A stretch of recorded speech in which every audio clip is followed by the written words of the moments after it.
Weirdo magazine in exquisite detail, and it was put together by the gentleman to my left, and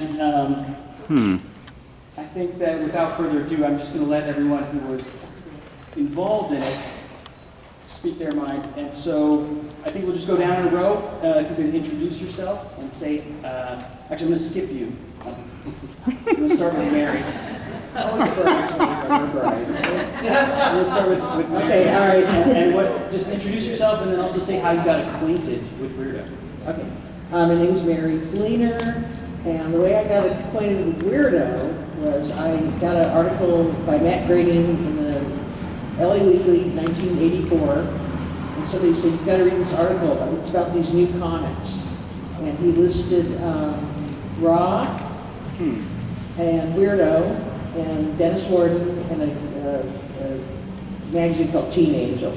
Anyway, I wrote to every single one of them, and that's when Robert was editing them, and then Peter Bagg took over shortly thereafter, and that's how I got started. I'm Krystine Kryttre, and I came from the punk zine scene in the Bay Area, where I learned a lot about politics and music, and did little drawings and did paste up. One day I'm dropping off a stack of these zines at Last Gasp, and the person who accepted the stack of these zines was named Eric Gilbert. And I said, yeah, I draw comics. I thought, oh, I'd love to be in a book from Last Gasp, right? And he says, well, maybe you can be in one of my comics. Can you do a story about drugs? I said, sure. I went home and did it. And then he introduced me to everybody in the Underground Comics pack.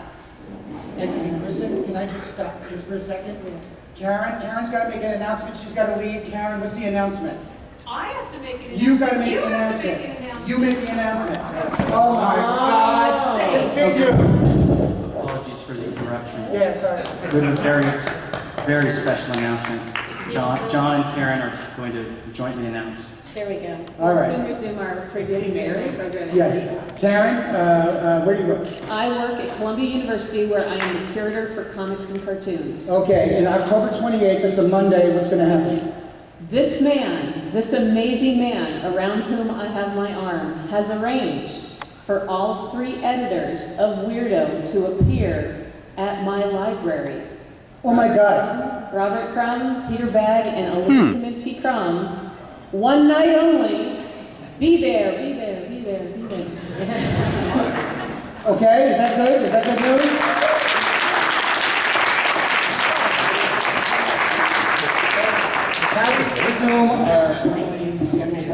Thank you. To make a long story short, I walked into Last Gasp one day, and it changed my life.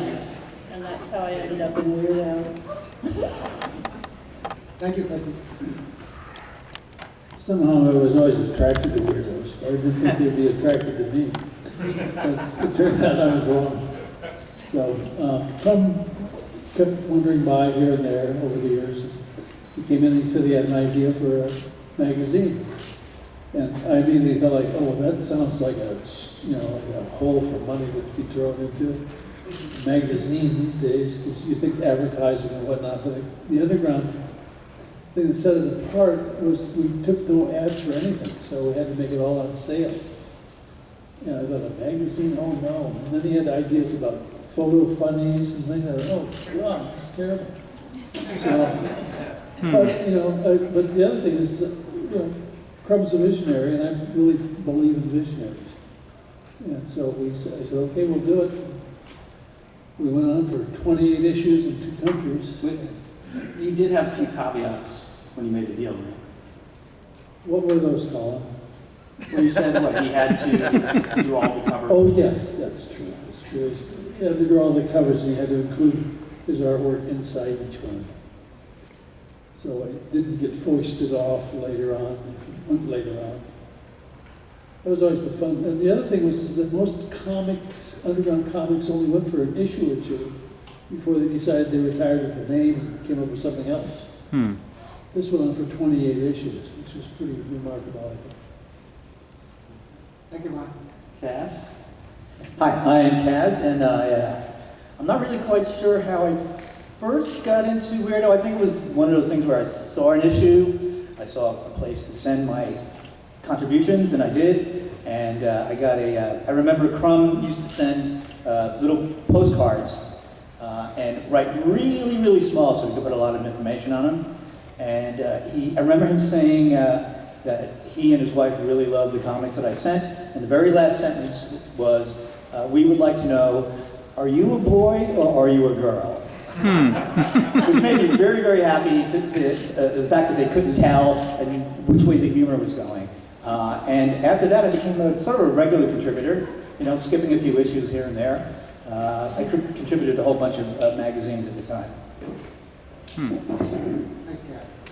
Hi, I'm Carol Covenant-Hernandez, and I feel a little odd being up here because I'm not a cartoonist, but I did get to be in Weirdo working with my husband, Gilbert, and we did a story together.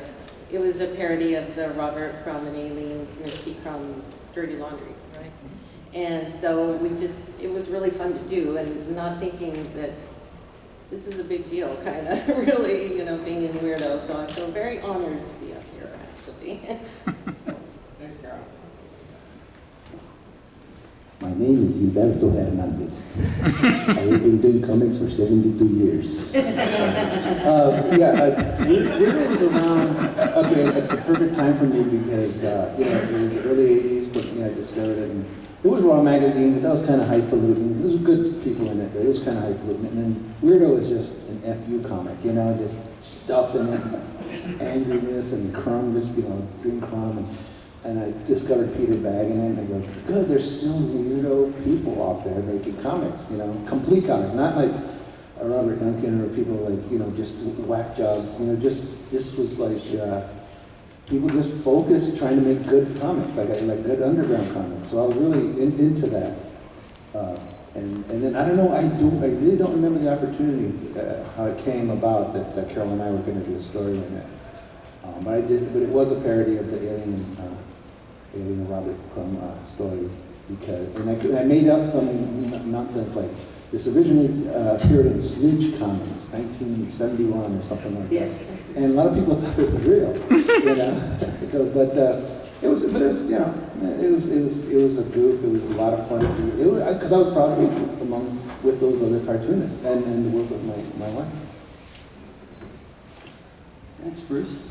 Hey, I'm Bruce Carlton, and I'm not really too sure how I got associated with Weirdo, but I think when I left New York in 1983 to live abroad, and I came back in the summer of '84, I think, and I think Peter Bagg had taken over and asked me to put something in it, and I had these notebook drawings from when I was over there, and I think that's what happened. And that was the first thing I contributed to it.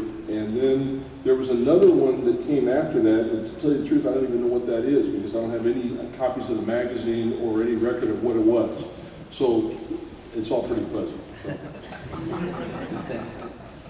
And Bob? You got Bob Kathman? Oh yeah, I'm Bob Kathman. Welcome, fellow weirdos.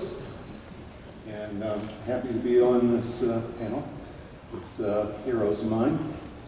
I got into the last issue of Weirdo because I heard that it was going to stop publication. I kind of panicked and wanted to make something to try and get, Aileen was the editor at the time, to keep publishing. But it was sort of just a shot in the dark. And lo and behold, the comic that I did to try and get them to keep printing, which, number 28 was the last one.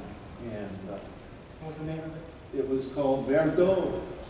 It was French for... Your strip. It was Don't Go Aileen. So that was my pitch. And yeah. Well, John, how did you become acquainted with Weirdo? I remember I lived in Boston. I remember going to the Million Year Picnic. I remember seeing it on the spinner rack. I remember thinking the covers are beautiful, and I would open them up and I'd go, ooh, wow. Yeah. But it was the, psychosexual, the cover that had. Craft maybe. Yeah, exactly. But I think there's one issue that has an actual cover that relates to something on the inside. And I opened it and that blew my mind. Because I finally sat down and I read it. I read it all. I was pulled in by Crumbs stuff. And I mean, I wasn't crazy about every issue, but I certainly admired the magazine. And I couldn't afford it all. So you were pulled in by Crumb, and then you fell in love with some of the cartoonists in there and the stories, but what was it that... No, I was much more mercenary than that. It was that I was doing a Peter Bag issue of Comic Book Creator magazine, and so I did like 6 hours, 8 hours of interview with him, and I thought, oh, geez, what's a complimentary feature to it? Oh, sorry. What's a complimentary feature to it? And that would be a history of Weirdo. So I think it was Eric Reynolds at Fantagraphics gave me Robert Crumbs' telephone number in France, and I called him up, and he gave me an interview, and then he passed the phone to Eileen, and she gave me an interview, and you know, it just grew. It just grew into something. I shelved that issue. I put CDA to bed, and I was like accumulating so many testimonials and so many recollections of people that it started becoming something substantive. Was that, so when you had the interviews, those 3 interviews, Yeah. but then you decided this is part of something bigger? A little, well, I just got it. I wanted to get a couple of testimonials from certain people like Mary, like Kaz. I got, all of you guys that I could track down. I was able to get Krystine, was I in touch with you 10 years ago at least? Mm-hmm. And most of you guys wrote me something, and that was fantastic. And then it was my responsibility to make sure that it saw it to the end. And that took a long time, but 12 years it did. Like after Crumbs said, you better get around. So I think we kind of jumped into how people got acquainted with Weirdo right away, and then maybe a few people in here who are not that familiar with Weirdo, and just you want to just like sum it up? Does everybody have like a? Do you want to sum it up, John? Well, what's Weirdo to do? And what does it kind of mean to you? But first, John, do you want to just like sum up like exactly what Weirdo was, to say what it was? I think it was a reaction to Reagan getting elected. I think it was a reaction to Raw. I think it was Robert Crumbs having his own playground, of doing something that was open, like in response to Zach being closed. And that Weirdo was open to anybody who would be funny, and they didn't even have to draw very well. But I guess not only funny, but had an impact, a story that had an impact. Eleanor North was probably the most, not reviled, but she certainly, there was a lot of criticism against Eleanor Northwest. Her stuff was raw. I mean, pardon me, bad word, but it was just really, it was intense stuff. And Robert wanted it print, and a lot of people didn't like it, but it was good. I thought it was good. Mary, what did Weirdo mean to you? Well, it was the natural progression of the underground movement that was started in Zap Comics. I just felt like Arcade was a child of Zap, and Weirdo was a child of Arcade. And then later on, I would put Denny Eichhorn's real stuff into that category, of course, because it was like a whole new group of people, a whole new group of artists and cartoonists. And I loved everything in Weirdo. I loved the photo funnies, and because they were just so, it was just so campy, and there was just something like, it was more punk rock than punk rock music. It just had that feeling to me that spoke to me more. It was just total anarchy, and I thought it was great. Eleanor's stuff was just it was just so soul-bearing, and you could just feel the pain in every little line that she drew, and that appealed to me. Krystine? When I first started seeing Weirdo, I thought, wow, this is a playground. This is a playground for established artists, underground cartoonists, and us young up-and-comers. And I just never knew what we'd see in Weirdo. Every time the next issue came out, it was just full of surprises and just wacky stuff. And just the uninhibited nature of most of the artists and their stylistic leanings. You know, it's its own thing. It's its own animal, and the diversity, I think, really endeared it to me. Okay, well, I'm going to skip. I have a question for you, Dad, but I'm going to skip to Kaz first, quick, and then come back to you. That's all right. Yeah, I just want to keep on that sort of theme of, you know, what did it mean to you? Or, you know. Yeah, I've been doing comics for a while, and was a contributor to Raw magazine, which was much more highly edited and design-oriented in its approach. Whereas Weirdo always seemed to me like crumbling towards what I would consider sort of the outsider cartoonists, right alongside other people who had been drawing comics, underground comics for a while. And so for me, it was, what I liked about it was I was able to contribute things when I was experimenting as a cartoonist, drawing different styles, different kinds of stories, sometimes doing jokes, sometimes doing scary stories, and I felt like he would pick up on that stuff, and then when later on Peter Bagge became editor, he would actually continue to ask me to contribute things. And so I would be like, well, I don't know, I have this weird little thing, boom, well, Weirdo, that's what it was for.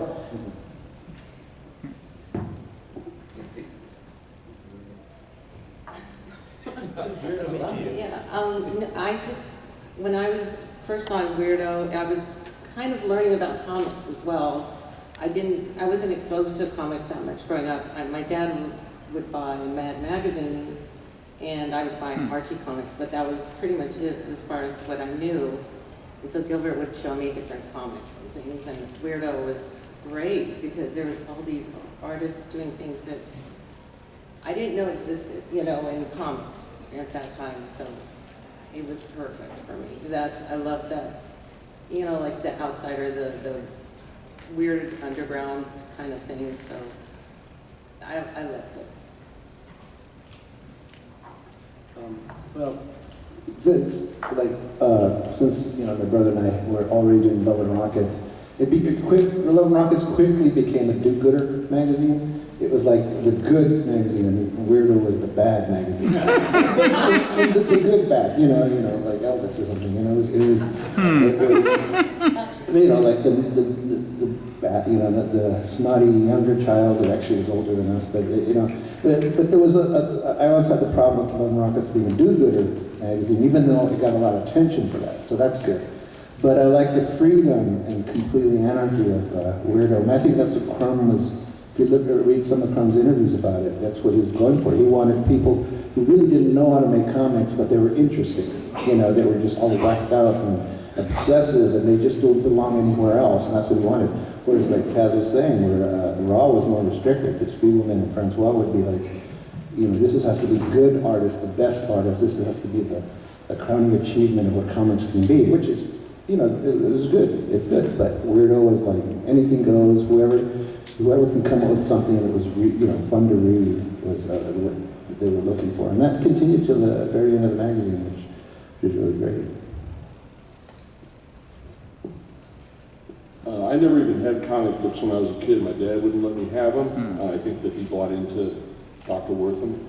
And so I didn't have them at all. And then he died in 1972. And one of the first things I did as I was 17 is I went to the closest head shop and I bought Zap number 4, which was, had been out a while at that point, but I hadn't seen it. And I was just amazed. It was like, that was real revelation for me. And so that was when I began buying undergrounds and really getting into undergrounds for several years after that. But by the time Weirdo came out, I had already wasn't buying undergrounds or paying much attention to them anymore, but it seemed like it kind of distilled that and put them all together in one place. And so when I had a chance to be in it, then I jumped at it, and partly too the Raw connection, because I had been to see Art Spiegelman, and all my best drawings were in my notebooks, but they were really disorganized, and I gave him those, and I said, here, look at this, and he's like, he sort of like thumbed through them, and said, I'm afraid we'll have to do something with this. And, so that was it. There was nothing that could be done with it. But then when it came to Weirdo, it didn't matter. It was just like, yeah, go ahead. And so that was the difference for me. So, Ron, we want to ask you that same question, but then I also want to follow up with something. So, what did Weirdo mean to you as the publisher? Well, one of the greatest things that happens is that Robert would bring in all the artwork, and we spend a day writing checks and figuring out what percentage of the comic book was somebody had done for us. Somebody did 3.5 pages, or 4 pages, or whatever of the total amount. We had to do that, and then I was left with the original art in order to get it photographed. It's almost like I wanted to go home and put it in bed and roll around them. Because they got to, it's a real joy for somebody who didn't grow up in an art career to be able to go and look at, be able to handle this original stuff and see every little bit of it. So I was quite self-pleasured by Weirdo. There was a second question? Yeah, well, What did you do for you? just want to ask about one Weirdo contributor, one of our Weirdos who's not here. Just want to talk about her, Dory. Oh, Dory. If you could just- Dory Seda. Dory came to work at Last Gasp as a bookkeeper, but she smoked like a chimney and she couldn't stop gabbing. So I said, this isn't working out. I'm having to pay people to listen to you gab all day. And you never, at work anyway, you're always out having a cigarette in the hallway. So she figured out, she said, I'll just work at night. I said, well, okay. But then she was like worried about walking home, so she got a dog. Tony the Wonder Dog to walk home with her. And meanwhile, she was always like, sketching and doodling. And so, we've got to go back sometime, Colin, to the old ledgers that we used to keep books on, because Dory would sometimes sketch an entire page in those things. So if somebody didn't steal them already, there's some artwork in there. No, I think they're in a box in the basement. Yeah, they're boxes. So, Dory would be, leaving these things around. Then Crumb came in a few times and he saw her work, and he was like, he thought it was fantastic, and he gave her the opportunity to be in Weirdo. And she just had kind of like single panel things that she drew. So the first work in Weirdo was these kind of circular drawings just kind of floating on a page. It was very interesting. But then as soon as she got kind of like the go-ahead that, hey, it was okay to tell stories, she got right into the self-incriminating artwork that most of the cartoonists in this room are known for. And it was fantastic. And she created a whole universe. And every now and then you'd find yourself in one of her strips, which was really funny, for the most part. It could be devastating to others. But yeah, so Dory became my real, and again, you've got somebody like Robert, who's like as I say, he's a visionary. He could see, and we saw Dory drawing, geez, isn't that nice? She draws these cool things. But he saw, no, this is potential. Let me get this thing in there and get it started. And that's my message to all the rest of you that never get into situations because you're accomplished artists. Grab somebody you think has some talent, bring them along. That's how we're going to get much better. So Bob, I think I skipped you with that question. What did Weirdo mean to you? And you came in just for the last issue. Yeah, but I've been collecting them, and got number 1 over there in my bag, so if anybody wants to see it later. Yeah, I used to drive to, I lived in Baltimore for a while, and I used to drive to DC to pick up Weirdos, because back then there weren't comic book stores in every other town. It was kind of slim pickings. And it was exciting to go someplace like New York City where you have like 3 comic book stores, you know, in one neighborhood, and it was like heaven. Nowadays, it's even more like heaven in a way. You've got options, but you know, there wasn't like this.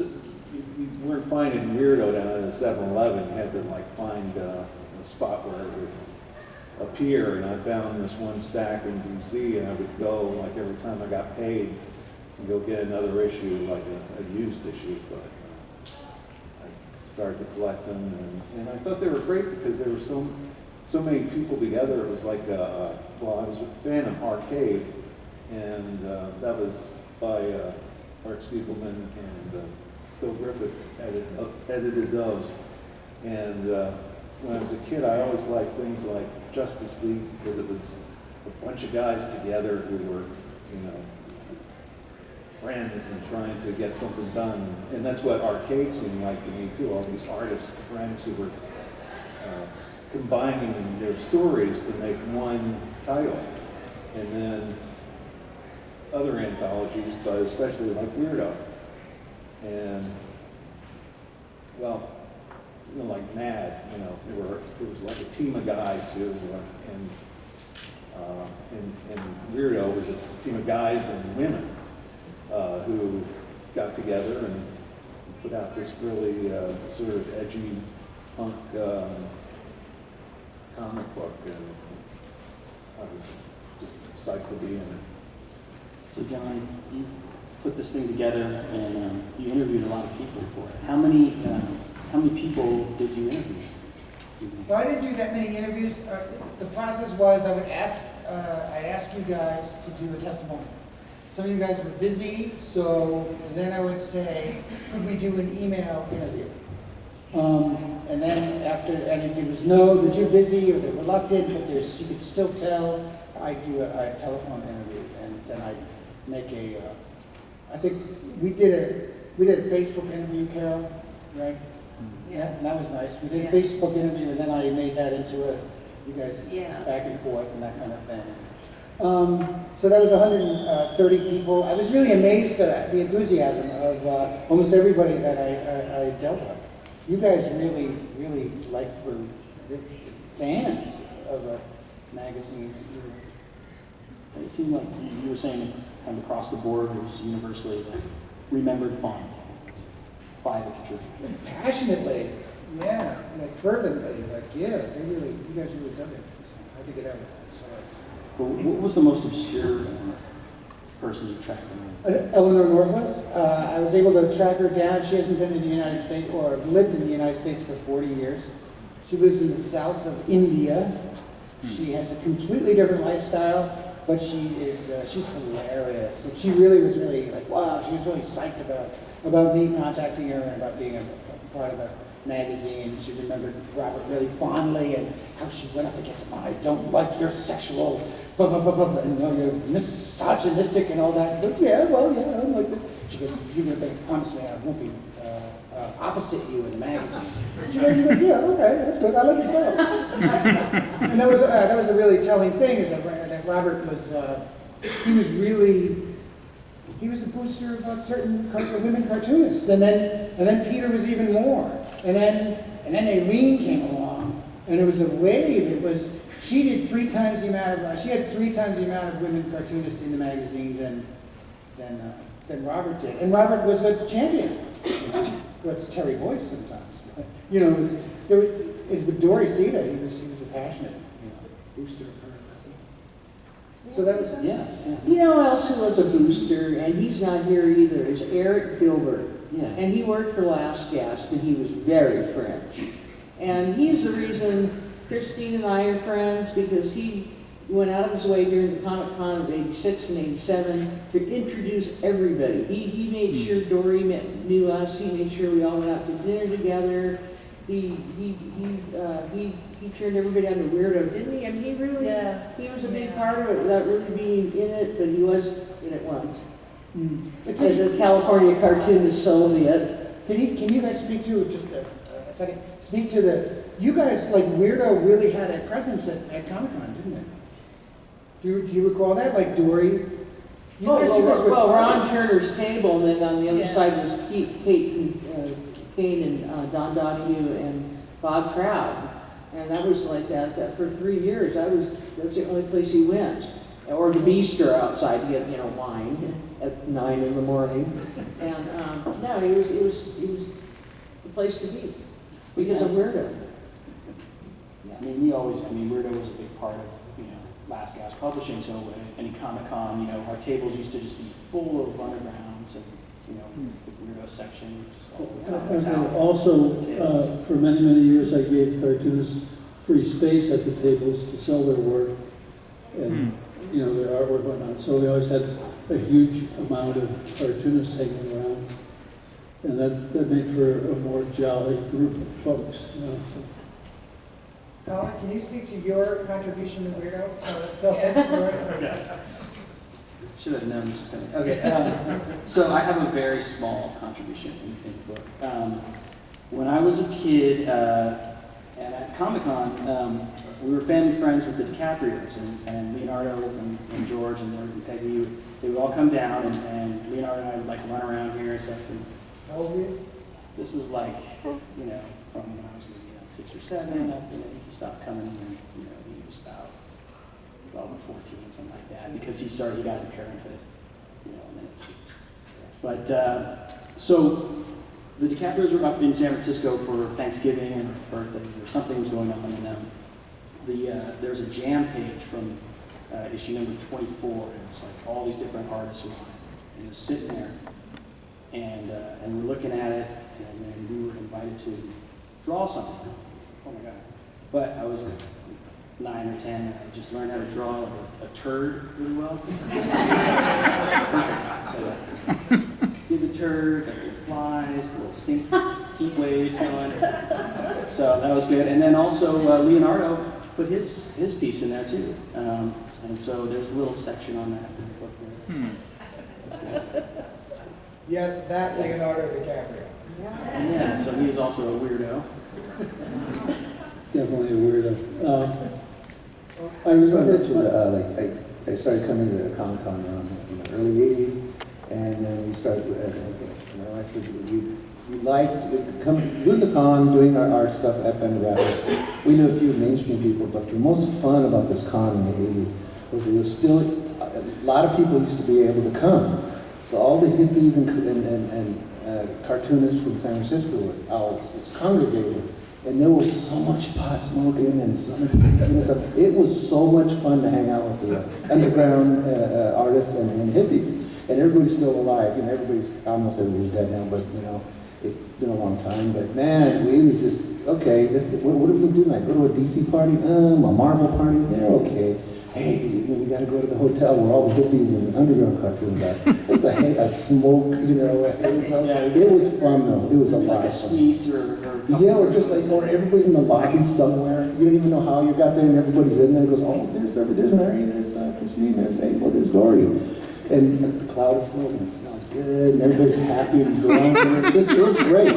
And then the Marvel movies came out and destroyed all that, and nobody comes anymore except for mainstream people and toy people. And that's fine, whatever. But there was a time. I said one thing, when you're a dad and you're raising a kid and you're doing things where there's, society's prohibitions about certain stuff or whatever.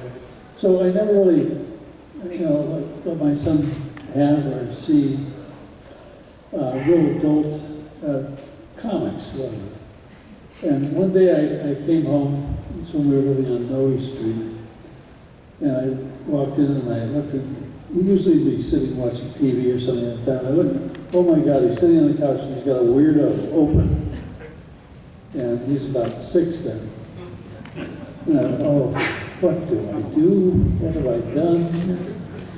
And but I just decided not to do anything. And I just kind of observed it for a while. And he kept looking at it and looking. He kept getting a more troubled look on his face. And finally he just kind of put it down and looked straight ahead.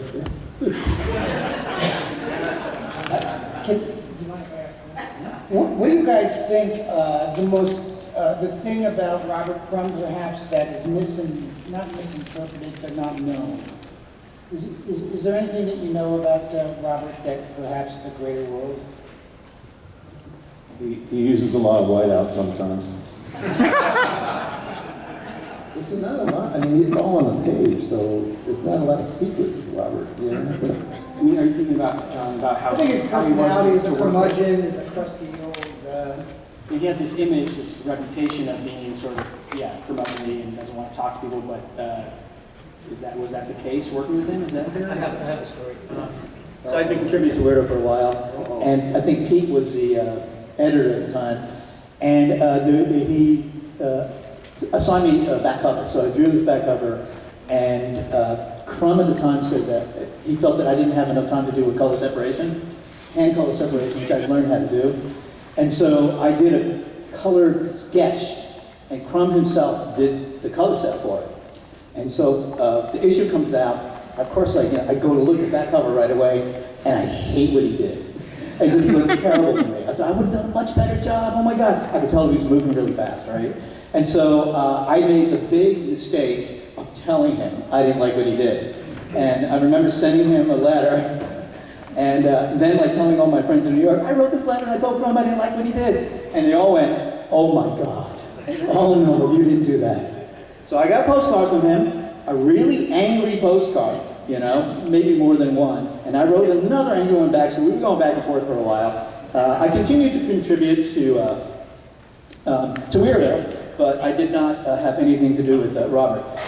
A couple years later, Robert was having an art show in Manhattan, and I decided to go to check it out. Now, he was my cartoon comics hero. When I discovered this stuff, I was 13. I shouldn't have been reading it. But I remember buying them through Bud Plant, where you just write, I'm over 18, and it would say in the comments, I can't believe it. And so his work was I loved a lot of those guys, but I really was influenced by him. So I go to the art show, and I see him, again, this is very tall, so I remember walking up to him and I said, hey Robert, I'm Kaz.